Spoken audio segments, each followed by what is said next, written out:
Bonjour Adilson, je suis ravie de te recevoir dans ce podcast. Avant de rentrer dans le vif du sujet, j'aimerais que tu nous partages aujourd'hui, pour les gens qui te connaissent et ceux qui ne te connaissent pas aussi, quelque chose d'inconnu sur toi. Bonjour Chloé, merci beaucoup de cette invitation. Je suis ravi d'être ici avec toi. Ça faisait longtemps qu'on en avait parlé de faire ces podcasts. Absolument. Et donc ça y est, on y est et c'est vraiment très sympa. Alors justement, je vais parler un petit peu plus en introduction pour pouvoir permettre à nos auditeurs qui nous écoutent et qui nous voient là de sentir un peu l'accent. Et donc je viens d'un pays qui est pas la France. J'ai pas eu la chance de naître dans ces beaux pays. Et donc par l'accent, je propose un petit jeu. On va attendre jusqu'à la fin de l'édition pour voir si on devine d'où je viens. Et à la fin de cet échange, je partagerai de quel pays je viens. Ça te va? Très bien, c'est Bon. parfait. Merci pour le teasing. Pour les gens qui nous écoutent aujourd'hui, qui ne sont pas experts du L&D, qui pour le coup est un de tes sujets d'expertise, pour ceux qui ne le savent pas, avec Adilson, on s'est rencontrés il y a déjà quelques années. À l'époque, tu étais directeur de l'université chez Carrefour, si je ne me trompe pas. En quoi, très concrètement, ça représente aujourd'hui un levier de transformation puissant pour les entreprises? C'est une excellente question, Chloé. En fait, le L&D, quand on dit L&D, on dit bien Learning and Development, mais c'est aussi toute la fonction, donc formation et développement au sein de nos organisations. Et pour moi, dans toute transformation, il y a formation. Sans la formation, on ne peut pas forcément transformer. Parce que la transformation signifie, à la base, un changement d'un état 1 à un état 2, et donc aller d'un lieu à un autre. Et pour ça, on en a besoin des hommes et des femmes de l'organisation pour pouvoir le réaliser. Et ça veut dire parfois changer les types de jobs, changer la façon de faire un job. Et donc, ça veut dire des nouvelles compétences. Et c'est pour ça que dans toutes ces transformations, on en a besoin de la formation. Un exemple concret, c'est la transformation digitale. Si on prend par exemple, plusieurs entreprises sont en train de vivre là maintenant la transformation en plein fouet sur la générative AI. Il faut que les collaborateurs puissent utiliser l'IA, puissent intégrer dans leur business. Eh bien, aujourd'hui, si vous êtes un collaborateur, une collaboratrice qui a travaillé, je ne sais pas moi, comme assistant, même dans la formation, dans la fonction L&D, et que vous ne savez pas utiliser ces outils, ben vous allez être un peu en difficulté. D'ailleurs, j'ai l'habitude de dire, ce n'est pas l'IA qui va remplacer l'homme, c'est l'homme qui n'utilise pas l'IA qui va être remplacé par celui qui l'utilise. On est bien d'accord. Et donc, il faut vraiment l'utiliser. Et pour le coup, il faut être accompagné pour pouvoir s'y former. Donc, voilà un exemple très concret. Comment on équipe, comment on accompagne, comment on accélère les transformations grâce à la formation.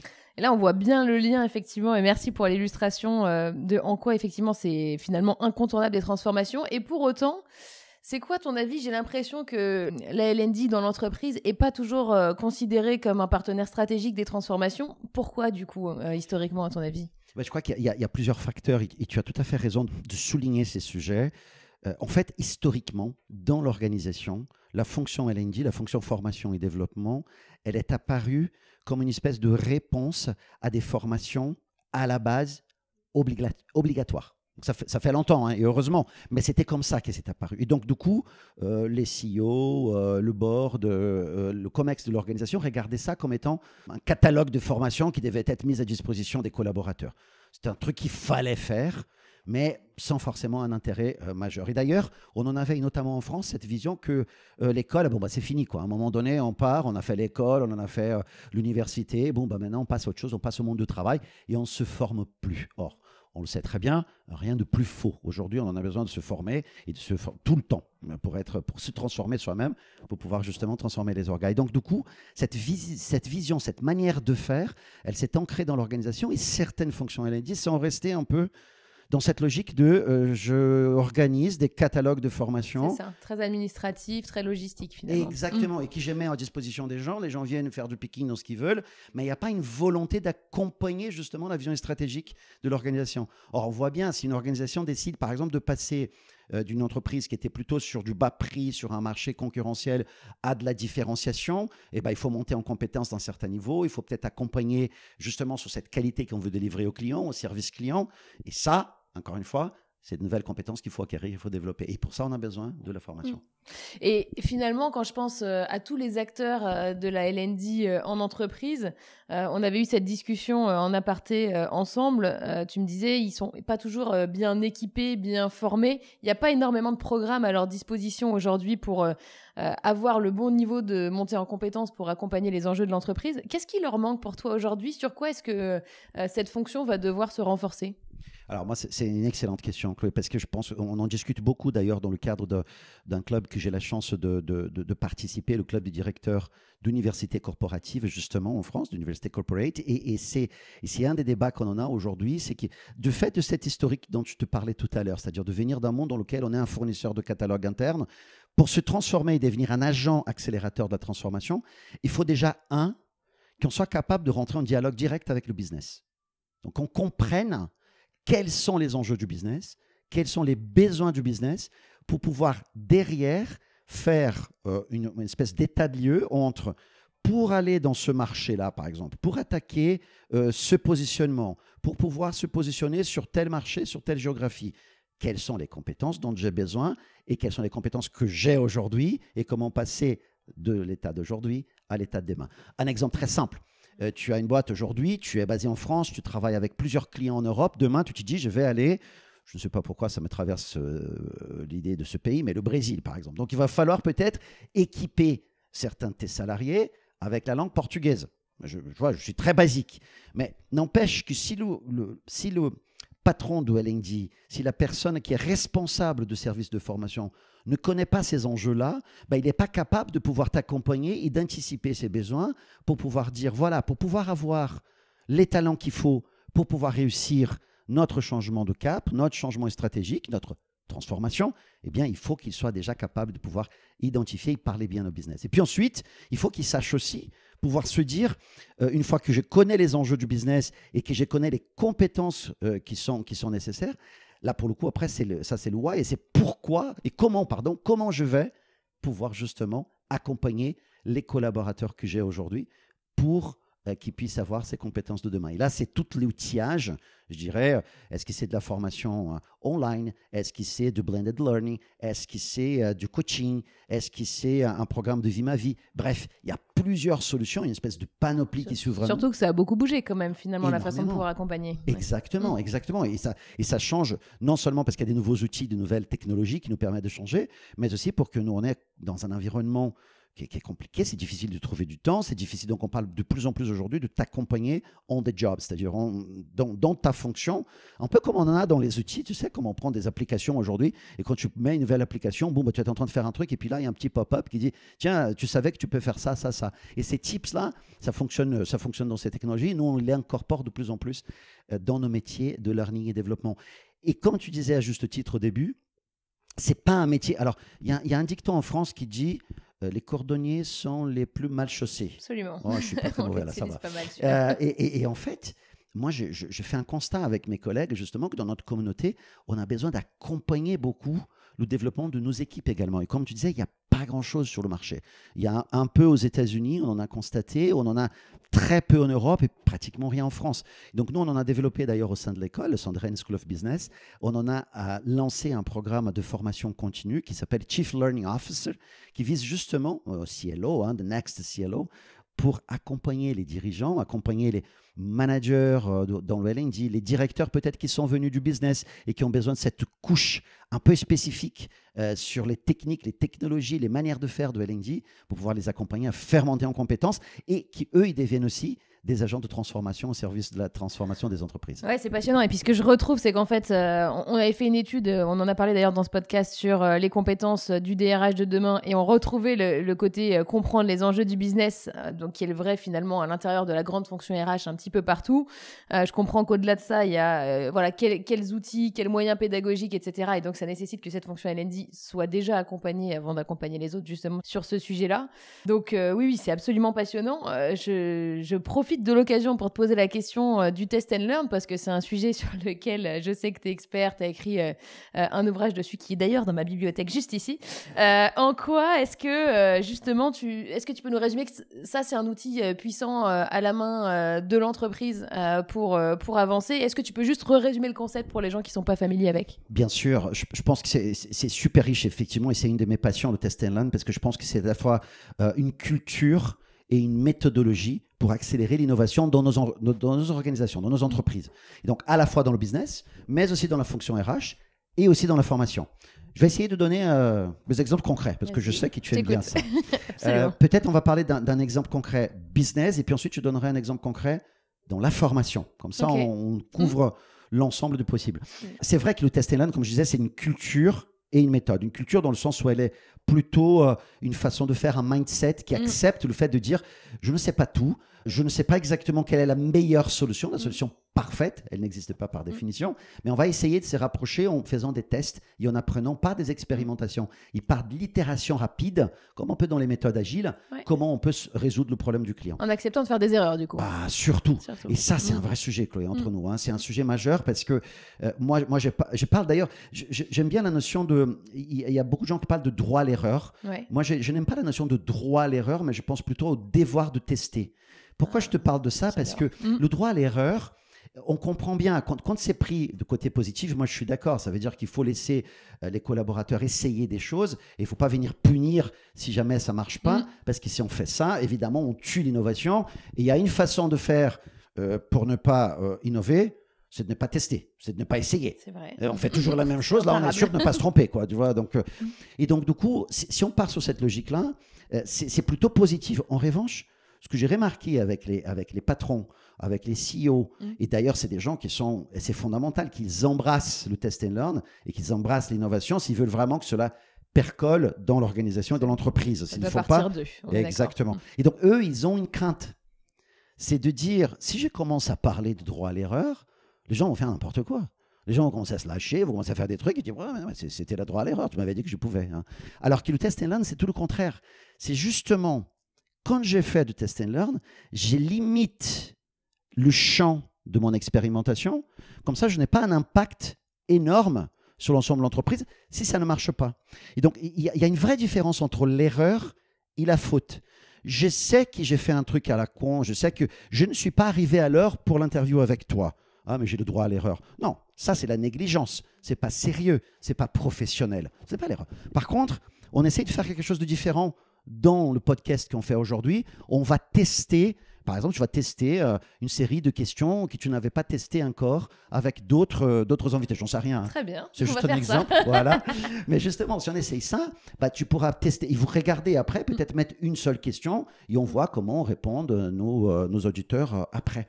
Tu vois ce que je veux dire? Donc, beaucoup plus intentionnel, en fait. Exactement. Tu mesures le risque et tu choisis, en fait, de... Exactement. Donnons des exemples concrets, comme je te promettais tout à l'heure. Donc, si on prend, par exemple, Amazon. D'ailleurs, Amazon, c'est une boîte qui fait beaucoup de test and learn. C'est par là que ça a commencé. D'ailleurs, les boîtes de tech, on le voit très facilement comment ils le font. Mais si tu prends cette boîte-là, à chaque fois que tu as un produit nouveau, à chaque fois que tu as, même les voitures, je me souviens très bien d'un exemple quand ils se sont lancés dans les ventes de voitures, et ils ont mis des voitures couleur pour un groupe de consommateurs qui rentraient sur le site, et des voitures en noir et blanc, des photos en noir et blanc des voitures. Et ils mesurent le taux de clic, le taux de conversion à chaque fois pour chaque produit. Donc ça, c'est un peu la logique un peu d'A/B testing qu'on voit bien, mais qui est un peu la base du test and learn. En RH, par exemple, disons, moi j'ai vu très récemment, je ne sais pas si tu te souviens, Microsoft avait fait un test sur la semaine de 4 jours au Japon. Oui. Bon, la semaine de 4 jours, on en a beaucoup tous parlé, on en parle encore. Absolument. C'est un vrai sujet sur la productivité. Ce qu'ils ont fait, c'est qu'ils ont pris un pays dans une région, ils ont mis un certain nombre de salariés sur 4 jours, et puis d'autres salariés qui restaient sur 5 jours. Puis on mesure la productivité pour voir qu'est-ce qui marche, qu'est-ce qui ne marche pas. Donc c'est le type d'exemple simple qui nous permet de dire, si Microsoft faisait la semaine de 4 jours partout dans le monde sans tester, le risque d'avoir un problème, il est plus élevé. Alors que si on fait ça peut-être dans un secteur, dans un service, dans une sous-partie de l'entreprise, on limite le risque. Et c'est ça un peu le test and learn, c'est cette capacité de dire, oui, je prends le risque, mais c'est des risques mesurés, que je limite dans le temps et dans l'espace, pour pouvoir, si ça marche, bah derrière, je peux lancer pour tout le monde. Un dernier petit exemple. Ça nécessite de mesurer quand même, hein, quand je t'écoute. Absolument. Mais sincèrement, entre nous, aujourd'hui, la mesure, il fallait que ça soit partout, et pas que dans le test and learn. Aujourd'hui, on fait beaucoup de choses encore dans l'intuition.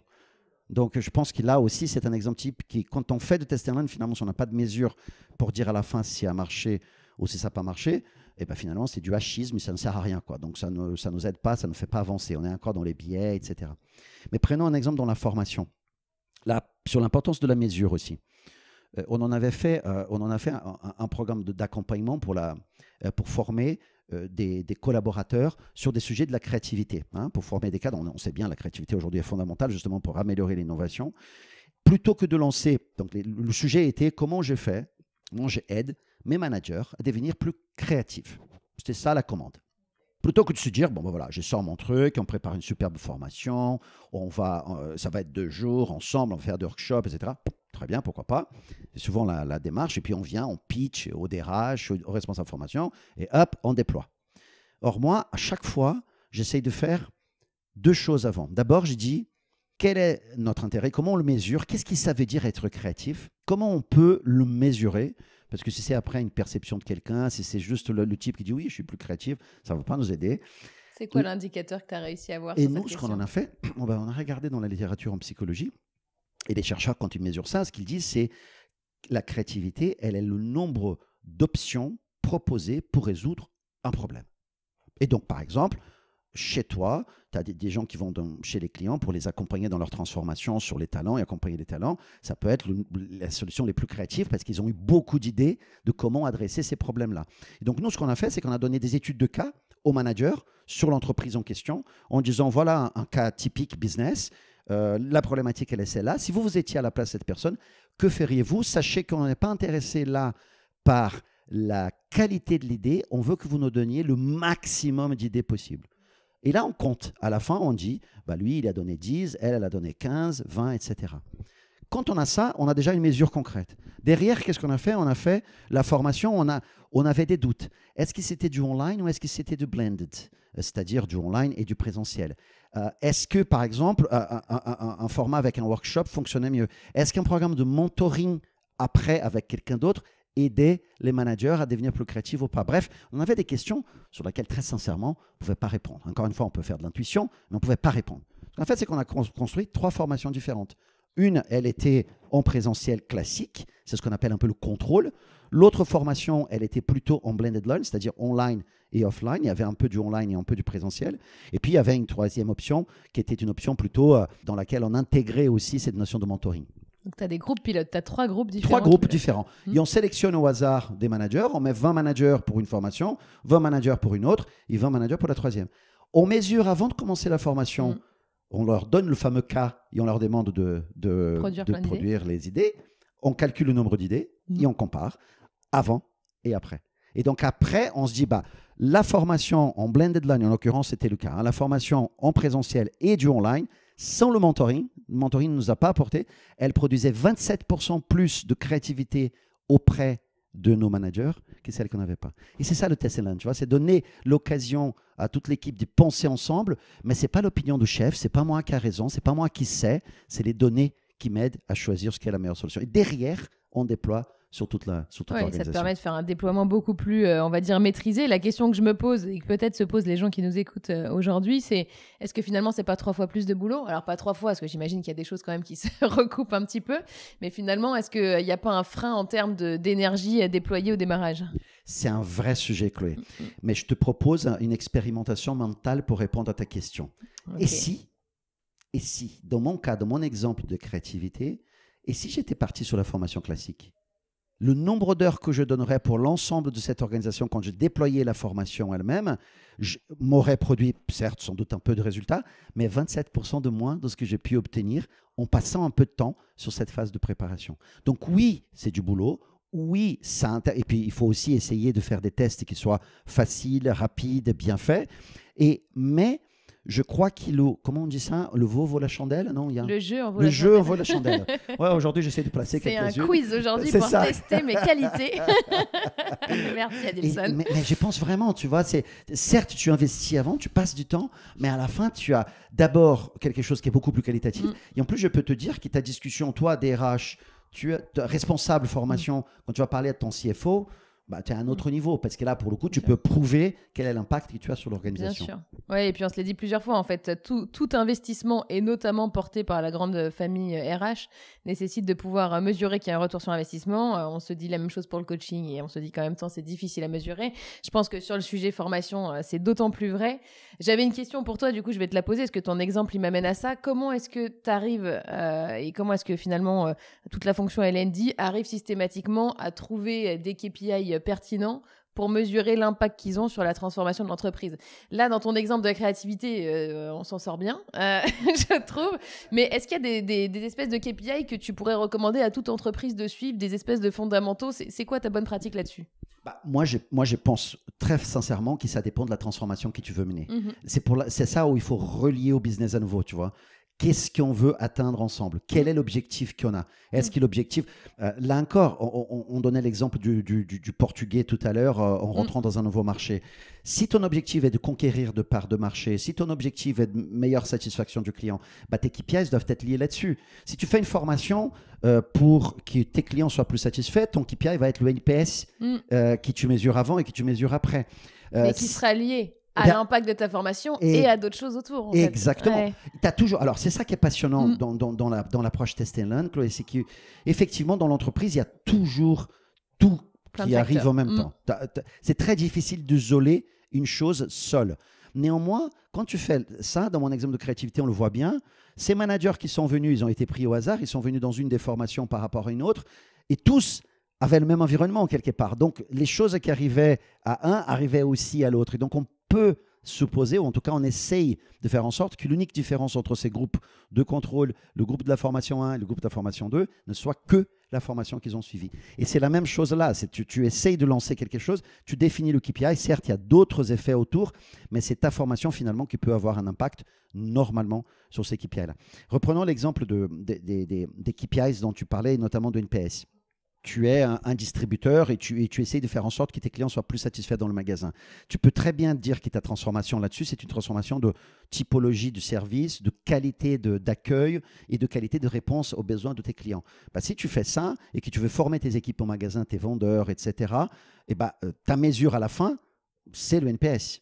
En revanche, si tu es en train de transformer sur la generative AI, comme on disait, peut-être qu'un des sujets, ça va être la productivité ou la qualité qui est produite par les équipes en utilisant ces services-là, ou le temps qu'ils sont passés en réunion, tu vois. Donc, c'est autant de KPIs qui peuvent être importants pour toi, pour le business, et ça, il faut oublier il faut vraiment, le conseil que je donne, c'est vraiment penser business et parler avec le business et définir ensemble quels sont les KPIs clés qui sont importants pour vous.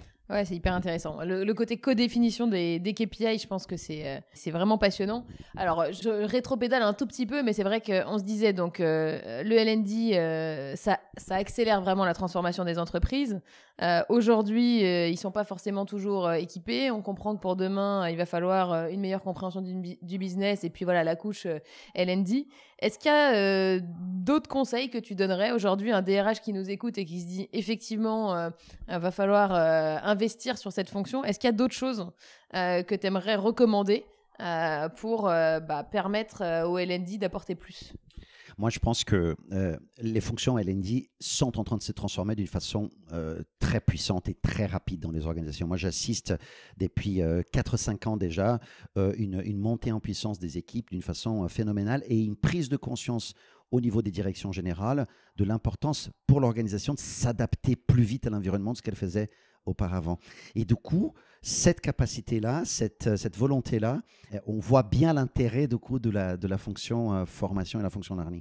Moi, je pense qu'il y a 3 choses qu'il faut travailler auprès des équipes L&D. Il faut travailler sur cette notion de growth mindset. Il faut travailler sur cette notion de se dire, je peux apprendre et c'est pas grave. Et si je ne sais pas encore, c'est juste un corps. Je peux me travailler pour continuer à le développer.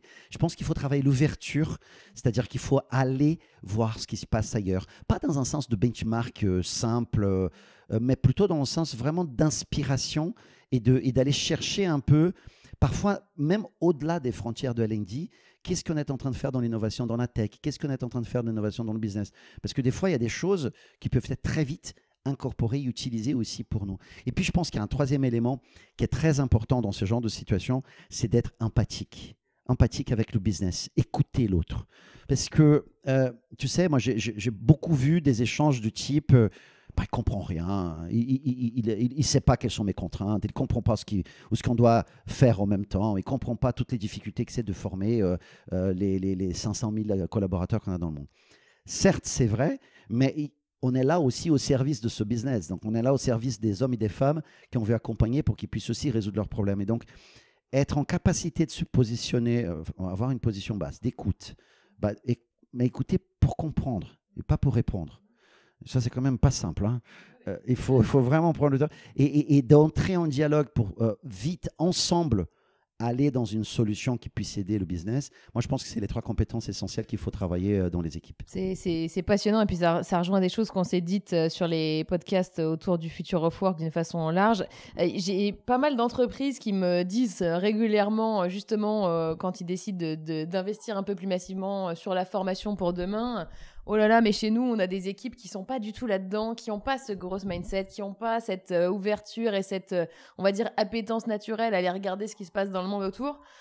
Donc, on a l'impression de leur donner beaucoup et qu'il n'y a pas forcément l'état d'esprit qui va autour.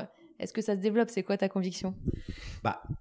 Ça me permet de faire le lien avec le test and learn, la culture de test and learn, justement. C'est-à-dire que je crois qu'aujourd'hui, on dit toujours que le changement, il est difficile. C'est compliqué, les gens n'aiment pas changer, etc. Moi, j'y crois pas une seconde. Quand on regarde et quand on pense bien, on achète des trucs comme ça presque tous les ans, on change les logiciels, et on le fait dans notre vie, on change tout le temps. Sauf qu'on en a envie d'y aller vers ces changements parce qu'on en est, on va dire, accompagné, on en est onboardé pour aller dans ces changements-là.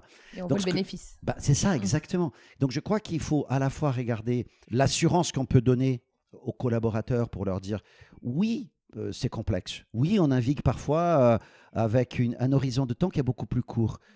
Mais regardez toutes les opportunités que cela nous donne. Quel est ce plaisir et presque cette espèce d'extase face à la découverte de ce qui est nouveau et de ce qu'on n'imaginait pas qu'on pouvait faire hier. Enfin, tu te souviens, moi je suis arrivé dans l'environnement des écoles de commerce là, il y a 1 an. Et je dirais pas, mais en arrivant, beaucoup d'autres écoles interdisaient la générative AI en classe pour les étudiants. Donc, j'interdis, ne prenez pas. Alors, je ne dis pas que c'est simple d'intégrer, je ne dis pas qu'il faut intégrer en même temps l'esprit critique des élèves, il faut les accompagner, il ne faut pas qu'ils avalent n'importe quoi, il faut essayer aussi d'être un peu, voir tous les enjeux éthiques qu'on en a autour de l'IA, tout ça, c'est vrai. Mais enfin, interdire, c'est se cacher derrière quelque chose. Les jeunes adultes, ils utilisent déjà ça à la maison, de toute façon. Et donc, c'est vraiment essayer de se fermer et se dire... Donc, moi, je crois beaucoup à une notion de faire confiance aux gens, expliquer que oui, effectivement, il y a des challenges, effectivement, ça bouge tout le temps, mais regardez tout ce qu'on peut en tirer de ça et comment on peut évoluer, comment on peut grandir. Et si on accepte le fait que grandir, c'est aussi se mettre un tout petit peu en déconfort. Tu sais, si on en est en parfait équilibre, on est immobile, et on a une plante, on est mort, quoi. Enfin, je veux dire, on est... Non, mais c'est vrai. Même le fait de marcher, quand tu te mets en position de marche, tu es en perpétuel déséquilibre. Le début de la marche, quand tu lèves un pied et que tu vas vers l'avant, tu es en déséquilibre. Tu te rééquilibres derrière pour te redéséquilibrer. Et c'est un peu comme le cœur. Si on en est comme ça, on est mort. Mais si on fait comme ça, ça veut dire qu'on en est vivant. Et donc, il faut accepter qu'il parfois, il y en a des petits points là en bas et qui nous gênent et qui nous mettent un peu en stress et que c'est désagréable. Je ne dis pas que c'est simple. Mais à chaque fois qu'on en a ça, à chaque fois, on regarde le monde autrement et à chaque fois, on grandit. Tu sais, c'est Mandela, je crois, qui disait je ne perds jamais. Soit je gagne, soit j'apprends. Et je trouve ça génial, quoi. Ouais, ça illustre très bien ça. Et merci pour l'exemple, en tout cas, au niveau de l'école. Je trouve que ça illustre hyper bien ce que tu dis. En fait, si tu avais décidé d'interdire l'AI, en fait, finalement, quelque part, tu freines l'envie qui va autour du changement. En fait, c'est ça, la culture que tu crées. Évidemment, ça génère plein d'autres questions qu'on s'est posées par ailleurs et qu'on ne pourra pas répondre aujourd'hui, malheureusement. Mais comment tu combines ça avec le fait de maintenir l'esprit critique?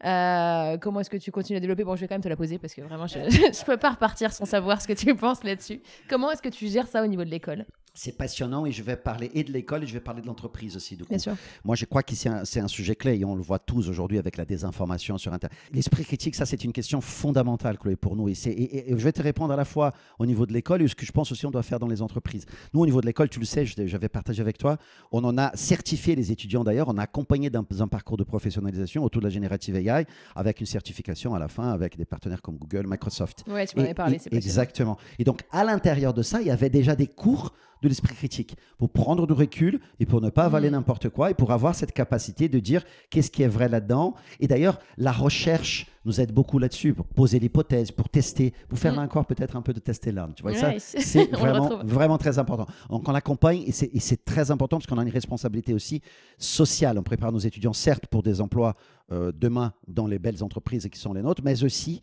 pour qu'ils soient des citoyens du monde et des citoyens qui sachent faire la différence parfois de ce que l'on a sur Internet. À côté de ça, je pense que même dans l'entreprise, on doit faire la même chose. Dans l'entreprise, on doit aussi accompagner les salariés pour pouvoir s'en servir, certes, pour améliorer leur productivité, mais aussi pour utiliser ça d'une façon plus impactante pour leur propre développement et pour leur propre business, j'ai envie de dire. Je vais donner un exemple concret. J'ai vu beaucoup d'entreprises au tout début de la vague là, qu'on vit de la Generative AI. J'ai vu beaucoup d'entreprises dire, bon voilà, j'ai pris des licences de ChatGPT et j'ai donné à mes salariés et j'ai dit, amusez-vous. Et c'est très bien, ça permet de tester des choses, ça permet de mettre la main à l'étrier, c'est chouette. Néanmoins, beaucoup de salariés, beaucoup de patrons me disent, il y a une espèce d'effet déceptif derrière. Pourquoi? Parce que les gens commencent à prendre le truc, bon, ils essayent 2-3 trucs, c'est chouette. Ils commencent à demander à la machine de faire des chasses sur la Lune avec la cape de Superman en buvant du coca. Bon, c'est bien rigolo, mais à un moment donné, qu'est-ce que cela m'aide dans mon job, quoi? Comment cela m'aide vraiment dans ce que j'ai à faire? Et ces pas-là, ces use cases-là, c'est compliqué de les construire parfois tout seul. On a besoin de l'émulation, on a besoin de la formation. Et donc, du coup, c'est aussi important de venir avec l'esprit critique, dire à quoi ça sert, comment je peux l'utiliser, comment je peux m'en servir pour pouvoir monter en puissance. Et d'ailleurs, pour finir avec mon exemple dont je te parlais avec mes étudiants, une fois qu'ils sont certifiés, mes étudiants ont dit, on ne va pas faire un examen de fin de truc, machin, ça c'est le siècle dernier.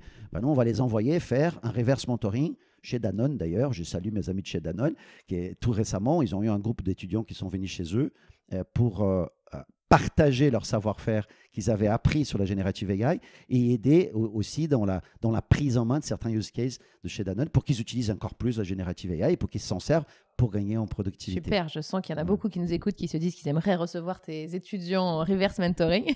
Ils sont les bienvenus, ils peuvent venir. On en a un des programmes maintenant qu'on ouvre à toutes les entreprises. Ouais, c'est absolument passionnant. Alors, j'avais une dernière question très concrète. Si tu devais me citer une entreprise ou un directeur, directrice L&D qui vraiment pour toi est un peu rôle modèle sur l'impact qu'ils ont en termes d'accompagnement de la transfo, ce serait qui? Alors là, je vais te faire. Tu sais que là maintenant, je suis en Bretagne, je suis breton, mais je vais te faire des réponses de Normand. Parce que non, mais je vais te dire pourquoi. Parce que moi, j'ai la chance de naviguer dans cet environnement depuis à peu près une dizaine d'années, et il y a des gens extraordinaires, vraiment. Des gens passionnés. Je me souviens ce qu'on en a fait dans le club, justement, dont je te parlais tout à l'heure, pendant la période du Covid. Tu n'imagines pas, des gens généreux, des gens qui ont mis la main à la pâte, qui nous ont donné, ont mis dans un pot commun des formations qu'ils avaient sur les gestes barrières pour que toutes les entreprises puissent utiliser, alors que d'autres entreprises avaient d'autres choses. Chacun contribuait à qu'on puisse répondre à des besoins sociaux et sociétaux très rapidement. Et donc, moi, je peux te dire qu'aujourd'hui, je n'aurai pas un, mais je n'aurai tous les membres du club des universités d'entreprise. Ils sont vraiment des gens qui joué à Dilson, tu t'es fâché avec personne. Ouais, j'apprends. Hein. mais c'est vrai que je les vois tous les jours à la fois au niveau de professionnalisme et comment ils sont en train de faire monter la fonction L&D d'une fonction que je te dis était un peu un catalogue de formation à vraiment une fonction d'accélérateur de transformation dans leurs entreprises, et donc c'est vraiment exemplaire. Écoute, super. Ma dernière question, quand on parle justement de cette fonction L&D, c'est quoi l'erreur la plus fréquente que tu vois encore aujourd'hui? Par les collègues du L&D. Moi, je pense que l'erreur encore que je vois, c'est qu'il, par une volonté de bien faire, quand le business vient nous voir et dire « j'ai un problème, j'ai besoin d'une formation », on n'arrive pas encore à rentrer dans un dialogue qui permet de dire « tu sais, ton problème n'est pas la formation ». On ne résout pas tout par la formation non plus. Et donc, il faut, et c'est là où je te disais, monter en compétence est fondamental pour avoir ces conversations parfois difficiles. Et parfois, le business n'a pas complètement craqué le problème lui-même non plus. Et donc, il est encore dans les symptômes, mais il n'arrive pas vraiment aux causes racines qui font que le problème s'exprime. Et là, quand on en a vraiment un dialogue important, on peut, et souvent c'est le cas de la montée en compétence et de l'accompagnement de développement des collègues pour pouvoir les faire passer à notre étage et donc du coup répondre à la problématique. Mais il y a parfois des choses aussi au niveau de l'organisation, au niveau de la structure. Bref, il y a plein de choses qui peuvent arriver et qui sont fondamentales d'être adressées en même temps.